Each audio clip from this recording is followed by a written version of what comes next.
Hey everybody, what's going on? We're here with the Timeless reading. Welcome.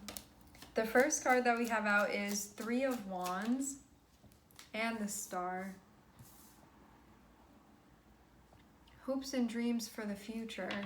This can be about like what you want your future to look like, where you're going with things. It can also be recognizing the progress that you've made so far too, especially with big things like purpose-related things.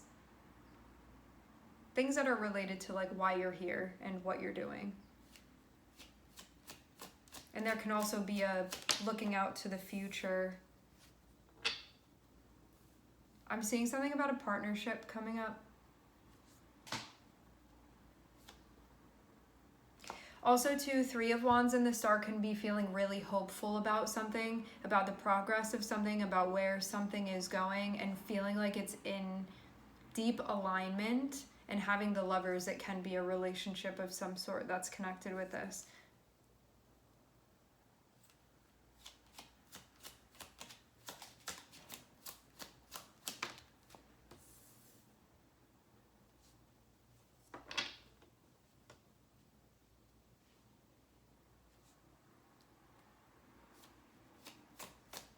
Choices that are being made, feelings that are coming up to be recognized.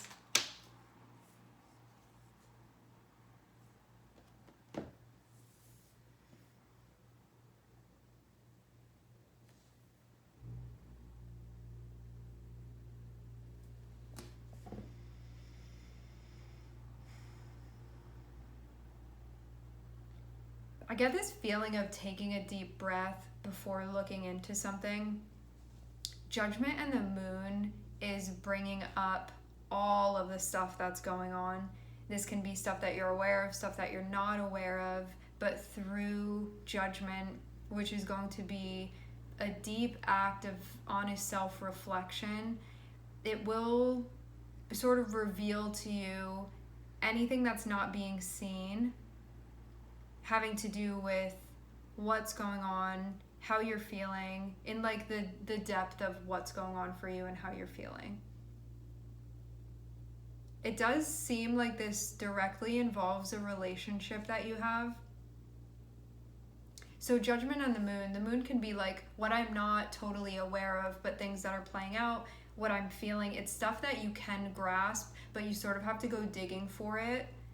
And Judgment is like taking that deep breath and getting centered and being like, okay, I'm going to go in here now and figure this stuff out. And it can be like the recesses of your mind and your heart and your spirit that you're going to go venturing into to figure out like what it's saying to you. What are you interpreting as far as in relation to what's being communicated with you in whatever shape or form it is being communicated. So you can be like, what are my feelings really telling me?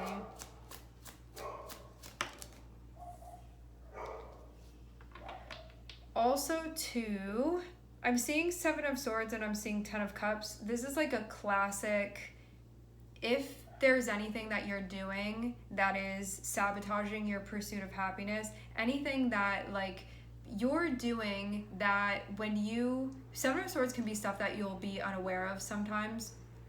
Or you're like, okay, I just didn't happen to look at that because I don't want to stop doing it. It can be those types of things. It's not always a conscious choice. It can be more like unconscious sometimes. Seven of Swords and Ten of Cups. Ten of Cups is going to be like your happiness, your joy, you feeling good about the life that you're living. You know, what will make you happy? What allows you to feel a sense of fulfillment and contentment and just like, yeah, I'm in the right place and I feel a sense of peace within my life. Seven of Swords will be things that will be getting in the way of that. Is there something going on with my thinking that's blocking me? Is there some type of fear that I have that's blocking me? Is there some type of behavior, choices that I'm making, decisions that I'm making that are not a reflection of my pursuit of happiness? Will be things like that. This can be something that you've been working on to unveil. I get this as being like sneaky little things that sort of get in the way. And And this can be like anything that's being done that is taking you away from the stuff that allows you to feel a sense of happiness, peace, connection, safety, fulfillment, bliss within your life. Anything that is negatively impacting your mental and emotional health, that also being part of 10 of Cups, because 10 of Cups is being able to sort of have a sustainability when it comes to your mental and emotional health of like, if things stayed like this, I'd be really good with that. Seven of Swords can be the things that are getting in the way of you realizing that position within your life. And sometimes it can happen through the things that we may be having a hard time admitting to ourselves, or we may have a hard time calling out within ourselves of like, I keep doing this thing and it keeps like getting in the way of things for me, but I'm having a hard time sort of looking at that or changing it. It feels like this is bringing to light those things. But for some of you, what I'm seeing here is that you've been making progress with figuring out what this is when it's occurring for you. And it can be lots of different things. You know, it can be something where like if you do mindful breathing for 2 minutes before going to sleep, you get a more restful sleep, and you know that, you're aware of that, but then you're not doing it. You know, it can be like those types of things that like even just little stuff that would be adding and like contributing to this position of, wow, I'm feeling good about things, I'm feeling stable, I'm feeling level, I'm feeling connected, I'm feeling present. Just anything that would be getting in the way of that. Or like, I know when I watch this type of content, I feel anxiety from it, but then like when I'm not being mindful, I end up watching it and then I don't feel good after, and I've already come to the conclusion that this negatively impacts me, or like impacts me in a way that I don't prefer. I'm using as like synonymous with negative, the word negative. So it can be those types of things. It can also be you looking at something that you're emotionally involved in and being like, I feel so unhappy, but then not doing something about it. And also too, not spending time reflecting on it either. So judgment coming out here is like taking a hard look at these things. So anything that's getting in the way of you feeling good, anything that's getting in the way of you feeling at peace, of like your mental health and emotional health, like stabilizing, it's addressing those things. Just your wellness overall. It can also be your interpersonal relationships, like those things. But it does seem like you've been working on this stuff. So I get that this is kind of, in a way, like a check-in and what are you meant to be doing right now with all of this. Judgment and the Moon makes it seem like there can be some stuff that you're going to realize. Some things that have been making themselves available to be interpreted, and judgment will be that time that you take to interpret things.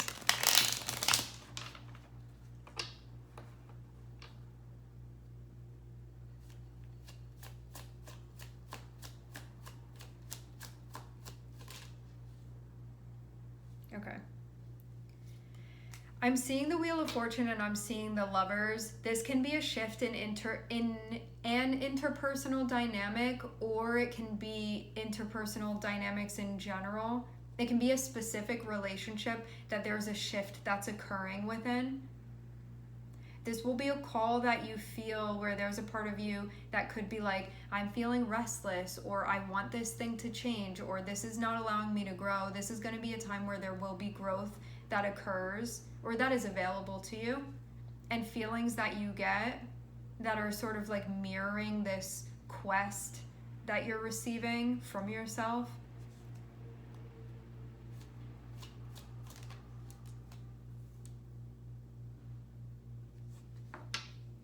Big on the what's going on emotionally. I'm seeing Knight of Cups and I'm seeing Queen of Cups. This can be a deep self-reflective conversation that you have with yourself about how you've been feeling, what that means for you, and holding space for yourself. This can also be a deep emotional conversation that you have with somebody that you are engaged with, that you are involved with. Can also be both of those things. But there's definitely going to be vulnerability and sharing emotionally. and then figuring out what you want to do with that. And going deeper to figure out what you want to. I get the feeling that emotional values are coming up as it relates to your relationships, and for some of you, a particular relationship that you have. What you need. Queen of Cups and the Empress just gives the vibe of, I have certain things that are important to me within a relationship, and I want to make sure that I'm nurturing those things. I want to make sure that I have somewhere to channel that energy and also somewhere to receive that, to sort of output and have the input as well.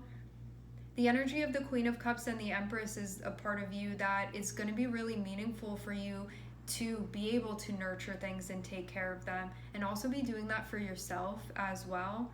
And to feel that too, like you have people or someone around you that is able to sort of like meet you on that level, like the depth that you can go to. Maybe it being aligned for you, you wanting to have something that is very reflective of where you can go. And this can mean like my spirituality is important to me, and I want to be able to have deep felt conversations about that. It can be like mental health is important to me, or psychology is important to me, and I want to have somebody I can talk to about that, talk with about that. It can be like your own stuff. It can be about wanting to be with somebody that is able to be vulnerable in a way that you crave and that you feel like you need, like those types of things.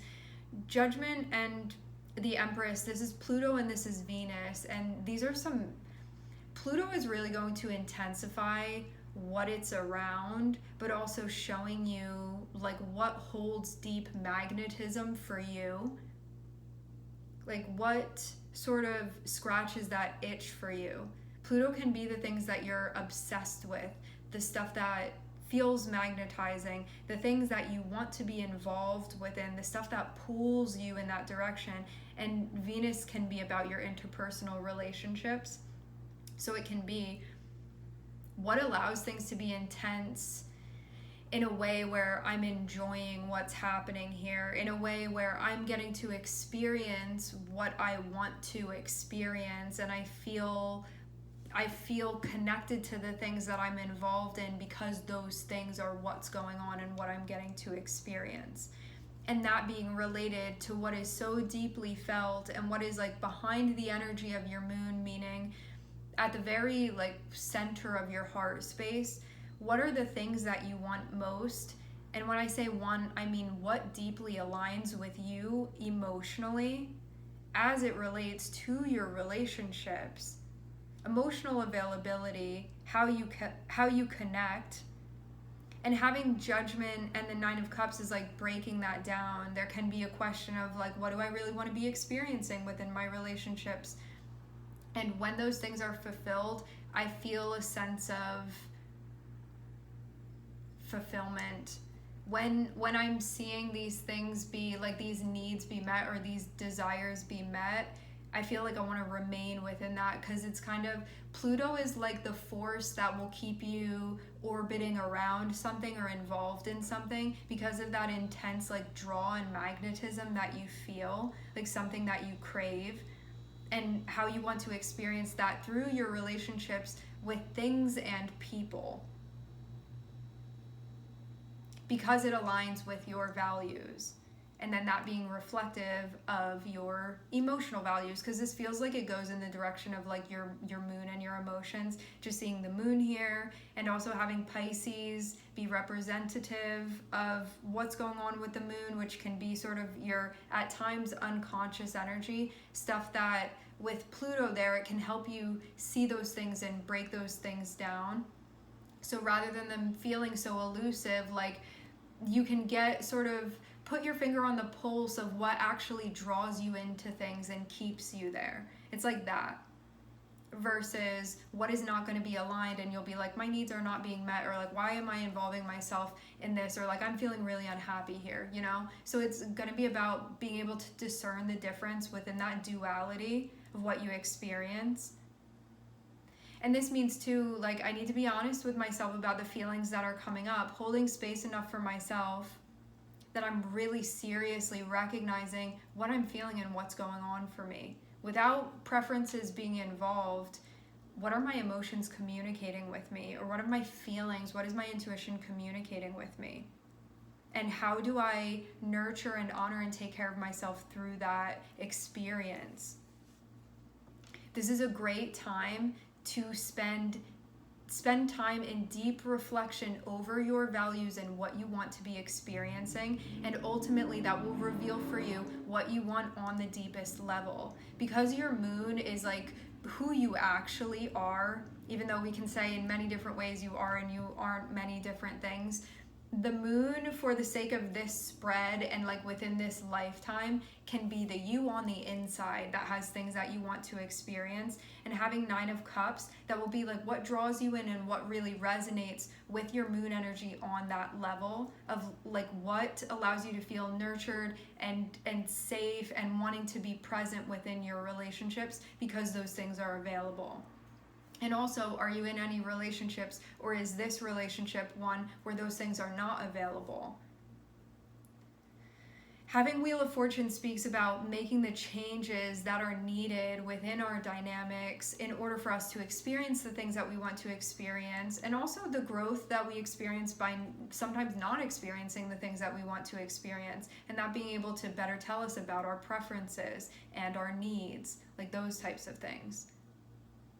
And this is all going to cultivate things to move in the direction of the type of future and eventually like present that you want to be living in. It's like doing things now that are reflective of the life that you want to be living, so you actually feel like this is how things are supposed to be.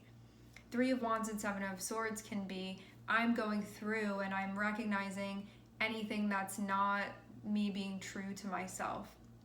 Anything that's sabotaging my ideal future, my dream that I have of my life. Because, like, yes, the future is important and making choices now that are important and connected with your future, but also, too, at the same time, like, all we have is now. And so even though this does allude to things having to do with the future, this is mostly about, I have an idea of how I want things to be. As far as where I'm seeing things from now, how do I want things to be where I would appreciate them now in that way, and projecting that sort of into the future so I know what choices to make now, and that sort of be where the future is involved within this. 3 of Wands and 7 of Swords is, am I doing anything that is in the disinterest of my pursuit of happiness, peace, safety, emotional connection, presence, healing, those types of things? And as it relates to your interpersonal relationships, I'm seeing it all come back to this. So, if there is a relationship or certain relationships, more so dynamics than anything, that you're looking at and you're like, there's a part of me that wants to shift this, or I need this, or I'm trying to grow and expand, because I think this is a part of you that's ready to grow from an interpersonal standpoint and really actually find what you're looking for. And if there's anything that you feel like there's something within me that's saying this is important to me, recognizing what's going on and whether things are how you want them to be or they're not how you want them to be, and then making the necessary changes that are connected with that. This is definitely like a multi-step process. I feel like this is going to be a bit of a long, drawn-out thing. But yeah, this will allow you to experience things in the way that you want to. And 7 of Swords does feel like if there is anything that you haven't been totally honest with yourself about, or if there's anything that you're doing that's getting in the way of things that you need to be more mindful of, or that you need to come into a place of awareness or acceptance of, this can be a time when that happens. If there are any distortions or any thoughts that are like not aligned with the truth, this can be a time where you realize those things, like habits, patterns, thought patterns that get in the way of you actually living the type of life that you want to live and having the type of relationships that you want to have. experiencing the type of dynamics that you want to be playing out that feel important to you. And this also means too, sometimes it can be stopping certain things that you don't want to be involved in those cycles anymore. And recognizing the impact of what you're doing now and how that's going to affect you later down the line. Do I want to keep living in this cycle again and again and again? And you can look at that and be like, no, I don't want to. And then it's telling you that you don't want to do that. Or that can be, and it can leave you with that like negative type of feeling of, I feel dread when I think about having to repeat this again and again, versus asking yourself in another scenario, do I want to keep repeating this cycle, and getting like a full body yes to that, and then you know that that's aligned and that's right for you. So I think taking things into account in that way can be really helpful in guiding you through this, and recognizing, again, like if you're involved in anything or doing anything that you just need to take a closer look at and be like, wow, I'm doing this to myself. I keep participating in this, or like I'm doing my part to allow this cycle to continue and I don't want it to. It can be that time where there's a sense of wisdom that you gain about sort of your interpersonal relationships and appropriate changes that you want to make so that you can have the experiences that you want to have.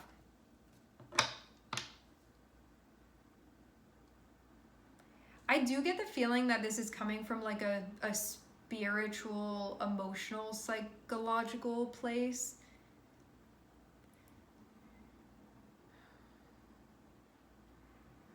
Thoughts, communication, interpretation, all important. Venus can allude to your interpersonal relationships. Having Jupiter here, this is about like the expansion of things and what you learn through the experiences that you have, seems like specifically in your relationships or a certain relationship that you have. And then having Pluto and having Pisces, both of these energies are related to, at times, things that are unconscious. As Pisces is related to like the collective unconscious, this can be stuff that's collectively happening, but on a more micro level, Pluto can have to do with our psychology, and Pisces can be you sort of like going into that side of things and really feeling what's going on from you on like a deeper spiritual level. And Pluto can help you realize those things. Pluto is that seeker of truth and wanting to know what's going on and what like gives you power and what empowers you and what disempowers you. You know, when you feel like you're in control, when you feel like you're trapped, when you feel liberated, it's like all of those things. And Pisces can be this elusive energy of like, I'm sensing this, I'm feeling this, but what does it mean? But having judgment here, having Pluto here, it can give you the power to actually decipher what those things mean. Like what those more nuanced feelings mean for you as far as how you want to be living your life and choices to make so that your life can be reflective of your preferences. Oh, and we also have Aquarius here too. We have Aquarius, Gemini, and Pisces. Aquarius is going to be, in this setting, it feels like your hopes and your dreams for the future. This can also be your long-term goals that you have, or just goals that hold a lot of weight for you, or like dreams that hold a lot of weight for you. It's about your optimism, your hope. Also, too, your healing, that you don't have to keep repeating things that you don't want to repeat, and that your life can really be reflective of like your dream life, you know, like that type of thing. That's really possible for you. Anything is possible. All right, my friends, we are going to leave the reading here. I would like to thank everyone for connecting. Thank you for tuning in. I'm sending everybody love, and I hope to catch you guys next time.